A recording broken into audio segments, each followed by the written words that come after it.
আজকের ভিডিওটা একটু অন্যরকম, কারণ আজকে কোনো ড্রয়িং বা আর্ট অ্যান্ড ক্রাফটের ভিডিও না। কারণ আজকে আমি এই দুটো পার্সেল মিশো থেকে অর্ডার করেছিলাম, তো ওগুলোই আমি আজকে আনবক্সিং করব। তো চলো শুরু করা যাক। ফার্স্ট যে পার্সেলটা আমি আনবক্সিং করেছিলাম, তো তার কিছু ভিডিও ক্লিপ আমার ডিলিট হয়ে গেছে, সো ওটা আমি দিতে পারলাম না, বাট যতটুকু আমার কাছে আছে ততটুকু তোমাদের সাথে আমি শেয়ার করলাম।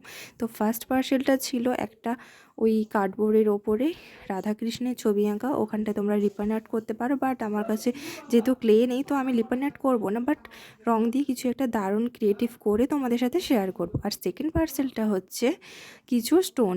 তো অনেক রকমের স্টোন আছে, অনেক রকম ডিজাইনের আছে, তো এটা খুবই সুন্দর এসছে, কোয়ালিটিও দারুণ। দুটো পার্সেলের কোয়ালিটি খুবই সুন্দর, বাট প্রাইস ওয়াইজ ইটস দারুণ, কারণ প্রাইস খুবই কম নিয়েছে, সবগুলোই 100 টাকার মধ্যে। তোমাদের যদি লিঙ্ক লাগে আমাকে অবশ্যই বলো, আমি তোমাদের লিঙ্ক শেয়ার করে দেবো। তো আজকের জন্য এতটাই, দেখা হচ্ছে পরের ভিডিওতে।